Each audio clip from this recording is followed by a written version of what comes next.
नमस्कार, आपकी बात स्वाति के साथ में एक बार फिर से आप सभी का स्वागत है। आज बिहार से ज़्यादा ज़रूरी है बिहार से सटे हुए पड़ोसी मुल्क नेपाल की बात करना, जहां सियासत का तख्ता पलट हुआ है। और तख्ता पलट कुछ ऐसे ही नहीं हुआ है, बल्कि जो जेन ज़ी है, मतलब जो नवयुवक हैं, उनके आक्रोश ने एक सड़क से लेकर के संसद तक जो अपना आक्रोश दिखाया है, जो अपना गुस्सा भ्रष्ट सरकार के खिलाफ दिखाया है, उसे लेकर के पूरे तख्तापलट की स्थिति नेपाल में पैदा हुई।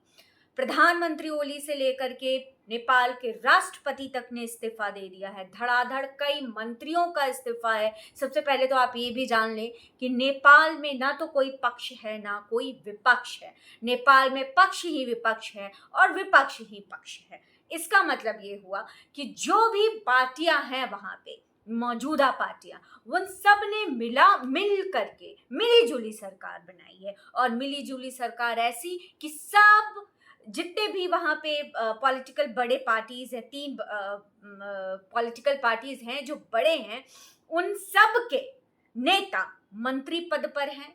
और इस भ्रष्टाचार में सरकार जैसे लूट रही है नेपाल की जनता को, उसमें शामिल है। ये शुरुआत तो कुछ यूं हुई कि सरकार ने एक फरमान जारी किया, तानाशाही फरमान, जिसके अंतर्गत उसने 26 सोशल मीडिया जो प्लेटफॉर्म्स हैं उनको बैन करने की बात कही। इन सोशल मीडिया प्लेटफॉर्म्स पे सिर्फ टिकटॉक और इंस्टा जैसी प्लेटफॉर्म्स नहीं है, बल्कि वो यूट्यूब और व्हाट्सएप जैसे भी ऐप हैं जो प्रतिदिन लोगों की जिंदगी में, रोजमर्रा की जिंदगी में, पूरे दुनिया में इन सारे ऐप ने बहुत ज्यादा एक अपनी जगह बना ली है। या यूं कहो या यूं कहें कि अगर यूट्यूब और व्हाट्सएप नहीं है तो हम आज के दिन लोग से, अपने परिवार से, रिलेटिव से, दुनिया से उस तरह से कनेक्ट नहीं कर पाते हैं। कोई रेसिपी देखनी है तो यूट्यूब खोल लो, कोई भजन सुनना है तो यूट्यूब खोल लो, नेपाल के लोगों को बात करना है हिंदुस्तान में अपने परिवार को तो व्हाट्सएप पे बात कर लो। अब पीसीओ में जा कर के लंबी कतारें और हजारों रुपए का नुकसान नहीं, बल्कि एक फोन रिचार्ज और आप अपने परिवार के करीब। तो ये जो गुस्सा नवयुवकों का भड़का, वो ये 26 ऐप बैन करने के नाम पे भड़का। या यूं कहें कि बहुत सालों से जो इनके अंदर, बहुत एक लंबे समय से जो नेपाल सरकार है, इसके पिछली सरकार के खिलाफ भी इनके अंदर काफी गुस्सा था, क्योंकि भ्रष्टाचार के आरोप पर ही वो सरकार गई थी और मौजूदा ओली सरकार नेपाल में सत्ताधीन थी। तो ये जो लगातार राजतंत्र, राजशाही के जाने के बाद नेपाल में 17 साल पहले जब गिरिराज प्रसाद कोइराला प्रथम प्रधानमंत्री बने थे नेपाल, और ऐसे ही राजतंत्र का तख्ता पलट हुआ था। हालांकि ऐसे हिंसात्मक तरीके से नहीं हुआ था, फिर भी तो उस समय से लेकर के धीरे धीरे करके जनता के बीच जो गुस्सा, क्योंकि बेरोजगारी वहां चरम पर है। आप नेपाल अगर जाते हैं और अगर मौजूदा समय में गए हैं तो वहां के लोगों का गुस्सा, विशेष रूप से जो व्यापारी वर्ग है और जो भारत से कनेक्टेड है, मतलब जो मधेशिया परिवार है वहां पे, और जो नवयुवक है, जो नेपाली नवयुवक है, वो बेरोजगारी की बात आपको बहुत खुल करके बताएंगे। और बताएंगे कि नेपाल से जो बच्चे हैं वो बाहर के देशों में जा रहे हैं और वहां पे ऐसे ऐसे काम कर रहे हैं, टॉयलेट क्लीनिंग से लेकर के वेटर का काम कर रहे हैं, क्योंकि नेपाल में रोजगार नहीं है। तो रोजगार की बातों को लेकर के, भ्रष्टाचार की बातों को लेकर के जनता में एक उबाल बहुत समय से था। ये उबाल में कहते हैं ना कि बस एक छौंका लगा दिया इस सोशल मीडिया पे जो बैन लगा, सोशल मीडिया एप्स पे जो बैन लगाने की घोषणा हुई, उसने और पूरा का पूरा नेपाल जल उठा। प्रधानमंत्री और राष्ट्रपति जो मौजूदा हैं उन्हें तो इस्तीफा देना ही पड़ा। अभी ओली की जो वहाँ के अभी सत्ताधीन प्रधानमंत्री थी, वो उनकी वास्तविक स्थिति नहीं पता है, लेकिन ये ऐसा कहा जा रहा है कि वो दुबई जा चुके हैं। हालांकि सेना के हेलीकॉप्टर ने उनको काठमांडू से बाहर कर दिया, इस बात की पुष्टि है, एयरपोर्ट्स वहां जला दिए गए हैं। और अब भीड़, जनता अब एक भीड़ तंत्र में कन्वर्ट हो गई है। जनता का उबाल उद्गार तब आया था जब प्रदर्शनकारियों पर गोली चलाने का आदेश प्रशासन ने दे दिया था। सबसे पहले एक बच्चे की मौत हुई, फिर कई घायल हुए, फिर आज और कल मिला करके 22 बच्चों के जान जाने की खबर है और 400 से ज्यादा घायल बताए जा रहे हैं। तो ये उबाल आने का, बिल्कुल जो कहते हैं कि जनता की तरह से प्रोटेस्ट कर रही थी, प्रदर्शनकारी बनी हुई थी, आंदोलनकारी बनी हुई थी, लेकिन जैसे ही बच्चों की दुखद मौत हुई, प्रशासन के द्वारा उन्हें मौत के घाट उतारा गया, वैसे ही इनका गुस्सा और ज्यादा भड़क गया। ये पूरी जनता जो है वो प्रशासन से बिल्कुल आमने सामने हो गई। और क्या हुआ, आज पूरी दुनिया ने देखा कि नेपाल में तख्ता पलट कैसे हुआ। लेकिन तख्ता पलट होने के बाद, प्रधानमंत्री और राष्ट्रपति के रेजिग्नेशन के बाद, ये जो जेन जी है, जो अपने आप को प्रदर्शनकारी और आंदोलनकारी बता रहे हैं, वो धीरे धीरे करके अराजक तत्वों में कन्वर्ट होते हुए नजर आ रहे हैं। इनकी आगजनी में यहाँ के पूर्व प्रधानमंत्री झलानाथ, उनकी पत्नी राजलक्ष्मी, उनकी मौत हो गई। उनके घर को जलाया गया और उन्हें जिंदा जला करके मार दिया गया। घायलावस्था में थी, लेकिन इतनी ज्यादा जल गई थी, इतनी ज्यादा इतना ज्यादा बर्न हो गया था कि वो जो है उन्होंने अपने प्राण को त्याग कर दिए।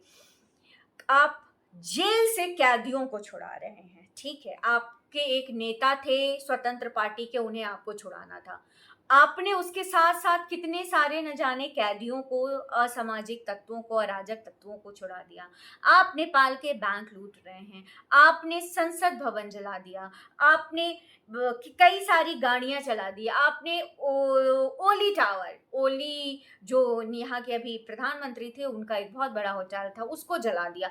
आप सार्वजनिक संपत्तियों को नुकसान करने पे अब आ गए हैं। बैंक जो लूट रहे हैं उसमें किसी नेता का पैसा नहीं, उस नेता के पैसा से ज्यादा आम जनता का पैसा है, वो आप जैसे लोगों का पैसा है, वो आप जैसे लोगों की गाढ़ी कमाई का पैसा है।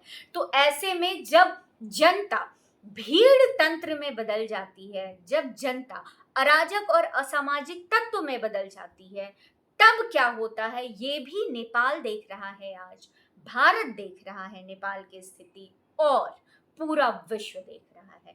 अब चूंकि ओपन बॉर्डर है भारत और नेपाल का, और एक लंबा बॉर्डर लगता है भारत और नेपाल का, जिसमें मुख्य रूप से बिहार और यूपी हैं, राज्य बिहार भारत के, जिनके बॉर्डर्स लगते हैं नेपाल के साथ।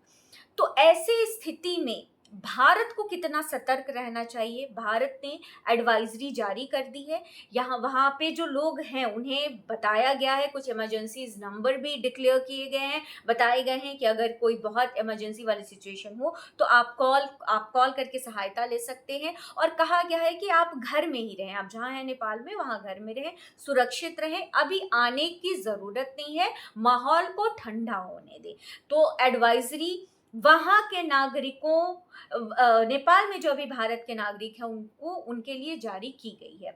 और आई जस्ट होप कि नेपाल बहुत जल्दी शांत और स्थिर हो, क्योंकि नेपाल और भारत, विशेष रूप से बिहार और नेपाल के बीच में बेटी और रोटी का रिश्ता है। तो अगर नेपाल डिस्टर्ब है तो कहीं ना कहीं भारत और बिहार के बहुत सारे परिवार भी डिस्टर्ब होंगे, अभी इसमें कोई दो राय नहीं है।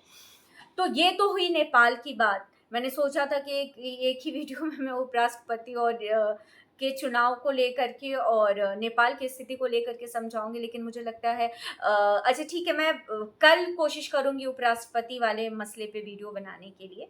अभी भारत को नया राष्ट्रपति मिल गया। राष्ट्रपति एनडीए गठबंधन के सीपी राधाकृष्णन जी हैं, जो ओबीसी समुदाय से आते हैं, जो तमिलनाडु से आते हैं, महाराष्ट्र के वर्तमान गवर्नर हैं, और इन्हें 452 कुल वोट मिले हैं और ये 452 जो वोट मिले हैं वो एनडीए के जो आकलन थे, आंकड़े थे, गणित था, उससे कहीं ज्यादा है। तो इसका साफ संकेत है कि कहीं ना कहीं क्रॉस वोटिंग हुई है इंडी गठबंधन की तरफ से। मतलब इंडी गठबंधन के पाले से कुछ लोगों ने क्रॉस वोटिंग करके सुदर्शन रेड्डी के बजाय सीपी राधाकृष्णन को सपोर्ट किया है। तो इंडी गठबंधन आपके लिए एक और खलबली की बात है कि आपके यहाँ जो है वो ये खैर, हालांकि ये फैक्ट है कि आप विप जारी नहीं कर सकते हैं, आप बहुत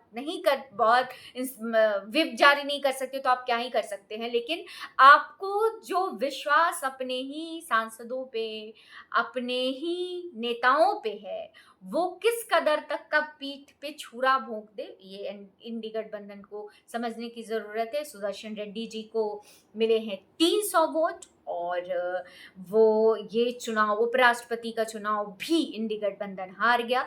ये एनडीए 3.0 का पहला अग्नि परीक्षा समझा जा रहा था और इस अग्नि परीक्षण में एनडीए बहुत ही शानदार तरीके से उभरता हुआ नजर आ रहा है। बाकी डिटेल्स जैसे जैसे आएंगी, कल इस पे एक लॉन्ग वीडियो बनाया जाएगा, क्योंकि अभी बहुत सारी डिटेलिंग नहीं है जो है वो मीडिया के पटल पर, तो हम इसे कल डिस्कस करेंगे। और बिहार को लेकर के, चूंकि बात न बिहार की ना हो तो वीडियो अधूरा है। तेजस्वी यादव सपरिवार आज पूर्वजों के पिंडदान के लिए गया जी गए थे और उन्होंने पिंडदान किया।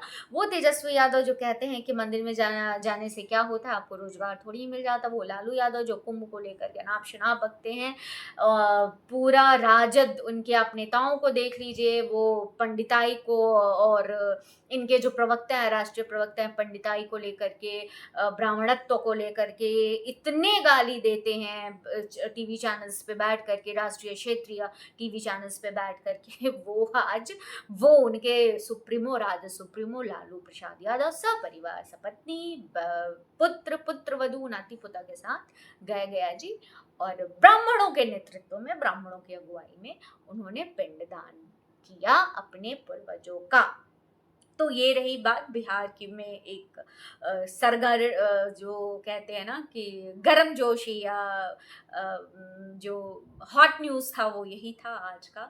और बाकी कल जो है उसे और डिटेल में लेने की कोशिश करेंगे। उपराष्ट्रपति वाले मामले में भी कोशिश करूँगी कि एक शॉर्ट्स कम से कम तो बना ही दो।